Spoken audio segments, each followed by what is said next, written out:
All right, ladies and gents, and so it begins. We previously talked about the CO2 measures around vehicles, which we talked about that and said that it's going to be very difficult to get that to pass. So what did I say I thought would happen instead?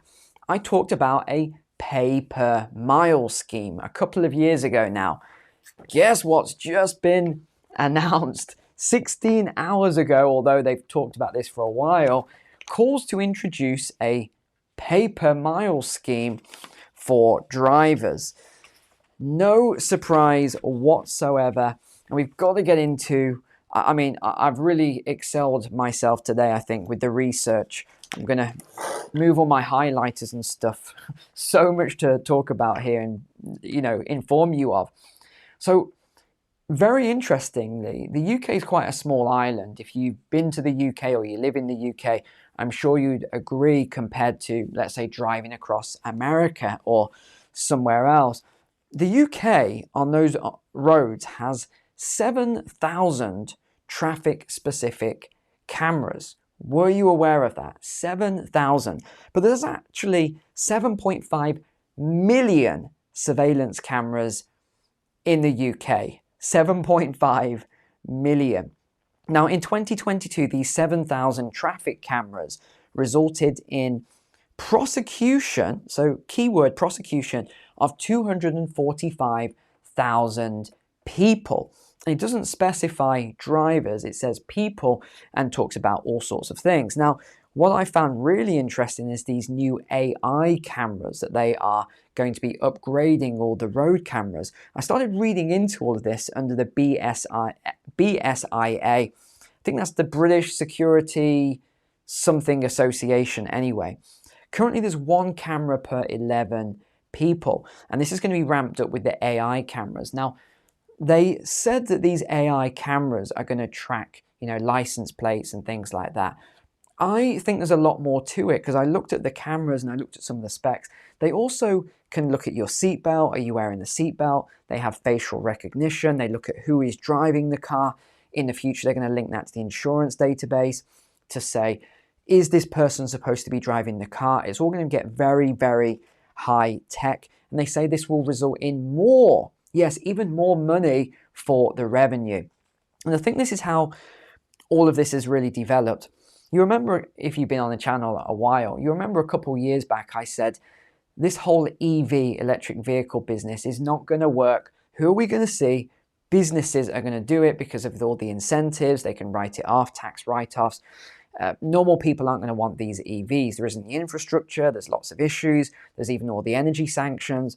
I couldn't see it working. Not to mention the fuel duty. I said, that's the big one. Fuel duty. How are they going to replace the fuel duty? They're going to have to go to a pay per mile scheme. Guess what? The UK government is concerned about a £25 billion black hole. Well, hold on. The government incentivize the adoption of EVs in the first place. They want everyone onto EVs. Obviously, they must have known there would be this 25 billion black hole. So now they are using this as an excuse. They're saying the reason the roads are so bad was because the climate, and we had to, one of the things made me laugh. They said the reason potholes are now so bad is because of global boiling. Yes, the global boiling is creating all these Oh gosh, you gotta laugh at some of this stuff. And then another article said it's because the roads got so hot, it created these potholes. But then in the winter, it got so cold that the freezing temperatures then cracked it's like, come on, give me a break. So the asphalt or the tarmac or whatever you call it, the roads, someone's a road worker, drop it in the comments here. Whatever that is, that cannot withstand UK not even hot temperatures and UK not even freezing temperatures somehow. But in other parts of the world, they can withstand ridiculously hot and ridiculously cold. Maybe we need to get someone else in to do this road work. And talking of road work, the other thing that's interesting, it was more of a tongue-in-cheek joke that I made. I said, I was driving in the UK and it reminded me of 10 years ago. And I said, every motorway had these 50 mile per hour speed limits with all these yellow, I think they're yellow cameras everywhere. And it says that they're, radar and everything else tracking your speed. Probably a load of nonsense, but anyway, it makes people go the right speed. And I said, I got all the way through these roadworks. I'm on there for forever. I feel like I'm forever on this road, this motorway at 50 miles per hour. And then there's no one there. There's some orange traffic cones. What's going on? What is going on? This has been going on for a decade now. And I think it's pretty obvious what's going on now. There is no roadworks. I mean, I don't know what exactly they are doing, but I've never seen anything going on. If you have, please drop in the comments. I've once seen a man with a digger at one point on the road, and there was another man with a hard hat watching him. Another, he's on his phone or whatever. That's about it. What is going on? Where are all these roadworks? I think it's trying to reduce the speed limits. And then there was another article about proposals for how do we bring down climate and emissions and stuff. We restrict the speed that people drive at. And we've now seen that in a lot of residential areas. I think Wales as well has just introduced some speed restrictions. But yeah, you look at who's buying these EVs, it's mainly private buyers. I've got all the stats here, as well as rich people. So a lot of rich people or people who are concerned about the climate and can afford to get the EVs. Just don't go on a long journey because you're not going to get there. You're going to need to overnight or something like that. I know because my friend tried to do it recently. And these roads are terrible anyway. A lot of this road tax doesn't actually go to the roads. I don't know if you're aware of this. I was telling my friend about it and he just said, no, of course it goes to roads. I said, look it up. Look it up on the government website. The road tax, if it went to the roads, you wouldn't see potholes everywhere. Where I live, which is on the Isle of Man, there's an excess in the budget for the roads. Like every road is perfect. Every road it gets redone all the time because the money's going to the roads, right? People just aren't aware of how a lot of this taxation works. Now, the other thing we talked about was these EV, electric vehicle kill switches, which is being proposed in a number of European countries. Now, I think if you put all of this together with all the cameras, with these kill switches, with the pay per mile, because they said they want to make this a voluntary scheme. They said similar to doing your tax return. So you say how many miles you have done, and the government's going to believe you and you're going to pay based on that. Well, that's not going to happen. Think about this logically. At some point in time, you are going to sell that car. And whatever the odometer says the mileage is, that is what's going to be written. It's going to be sent into the DVLA, the driving license department. So if you make a mistake or there's something off, you could be done for fraud. It's just another thing here. So I think it's pretty, and we're talking about all these cameras. I'm thinking through it and some of the theories going on here, and I'm going, this doesn't really make any sense anyway. Because if you think about what an electric vehicle is, it's basically an AI robot on four wheels. That is what an EV is. So they can just upload the data to the cloud. So they've got all of your information. They know the sensors in the seats and all sorts nowadays. There's the cameras, they'll know who's in the car. They'll know where you're traveling to and from. So they will just upload it. If you connect your phone to that car as well, what's in there? Are your messages in there? Could this be hacked? Could the government, because we know the government does this anyway, could they start reading all your stuff? Or they can probably do it anyway from your phone, but it's just another way to do it. There's a lot of questions going on here. There really is a lot of questions here. So they've talking through this then, and there's a lot. I want to go through a lot of this stuff here. This pay per mile scheme, it says the Chancellor is being urged to impose it upon drivers. And so then I looked up, well, who is imposing it? It's called the CBT, the Campaign for Better Transport. This is a charity. Now, it's worthwhile looking into whoever funds these organizations. And I have to be very careful because I think I'm on my last warning now. And I don't want to lose my platforms, because the last times I said to look into who funds these and I went into detail and showed you, it caused a lot of issues, shall we say. And I don't want any lawsuits or anything like this anymore. So all I'll say is you look into it for yourself. Look into who funds these. And you pretty much get the answer of where a lot of this is coming from. So they're losing now about £25 billion a year from not having this revenue. And think about that anyway. They're saying there's no way for people to pay based on a mile scheme. Well, that is what, how can I word this? Think of the fuel pump. When you put petrol or diesel in your car anyway, depending on how many miles you drive, you're kind of paying that per mile anyway based on that. So there's already a fair system. And it's not even fair because they add VAT, value added tax, although there's no value, on top of the fuel and the fuel duty. So you're basically getting double taxed on fuel anyway. Look into that. People said last time, no, that couldn't be legal. And then they look up and then they reply again later and say, sorry, Neil, actually you were right on that. Look these things up for yourself. It's really interesting. So someone else said ZEV drivers should fairly contribute towards vehicle taxation and call for a simple charge based on regular odometer readings willingly. No, it's not going to be willing. And then I think what's going to happen is it will become forced. So they'll be able to grab that data from your car.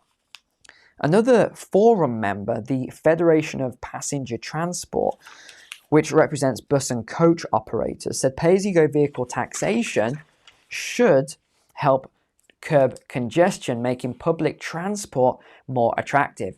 We had another commentator that jumped on the back of this and said, yes, we need to reduce these carbon emissions dramatically. We need to find a way to get road users, vehicle users, off the road. There's just too many of them. We need to get them off the road. Well, no, not really. You've got to think about this fairly, and you've got to think about the economy and the GDP. Already this is contributing detrimentally to the GDP of the UK and other countries. It's all in the data. I've got so much we could go over, or not. I mean, it depends where we go with this. But it's already having a detrimental effect, the EV movement. Let me go on to the next thing I wanted to... Actually, this is a good segue. So this is from the Telegraph. This is all about petrol cars being rationed now to meet eco targets. So this warning comes as consumer demand for expensive electric cars continues to wane. There's so many people in the industry that say there's just no demand for a lot of the electric vehicles. People want petrol and hybrid vehicles. That is what they're saying. Car makers are rationing, though, now the sale of these vehicles because they don't want to get hefty net zero fines. They say, and this is from Robert Forrester, he's the chief executive of Virtu Motors.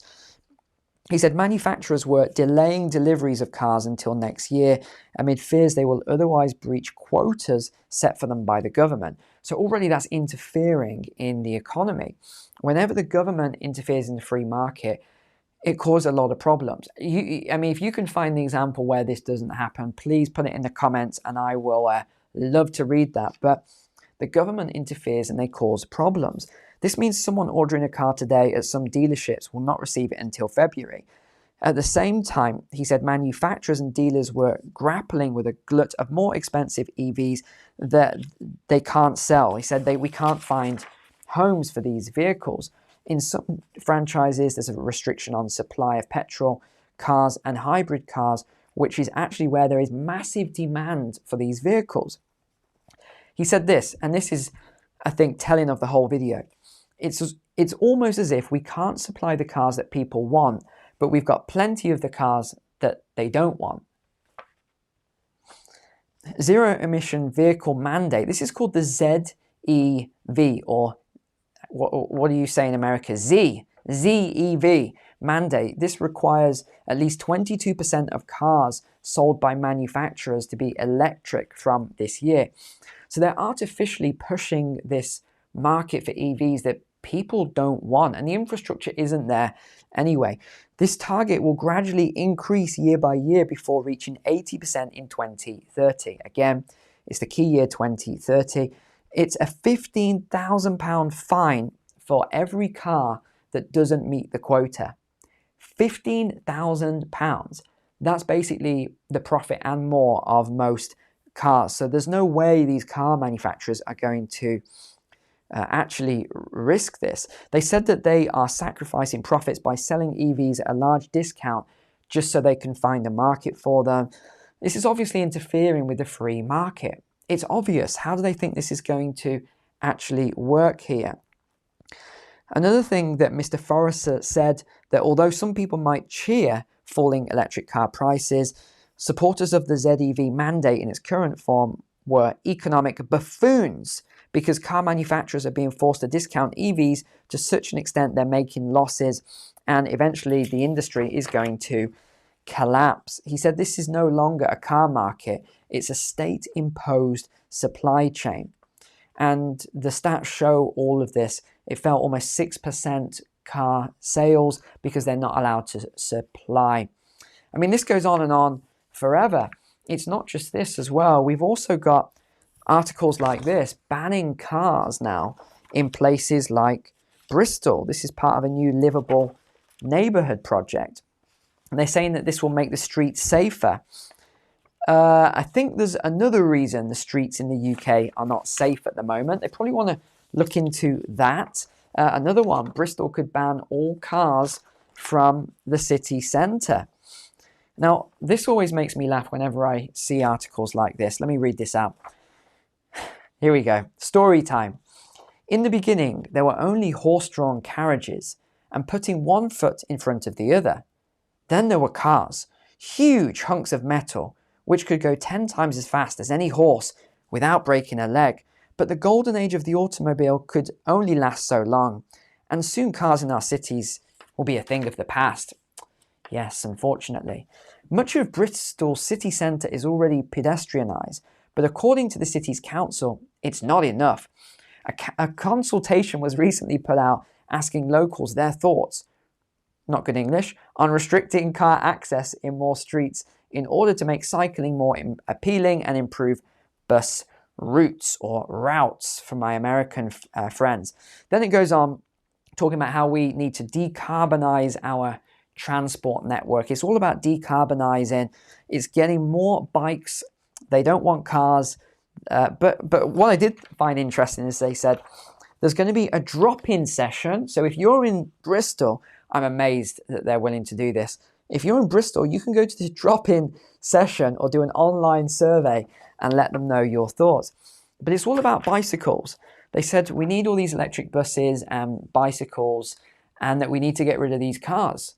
I mean, every article is about getting rid of cars. And now you've got the pay per mile to reduce that. Insurance premiums are through the roof, which is interesting because they're not doing anything about the about the theft of all these vehicles. I was a victim of this when I went one day to the UK. I won't keep telling the story. My one day in the UK, I get robbed of my vehicle, right? No one does anything. The police don't do anything. It's not treated seriously. They don't prosecute. Almost no one gets convicted. So the premiums are going through the roof. More people are getting pushed out of being able to afford a vehicle. Insurance is through the roof. All these other costs are through the roof.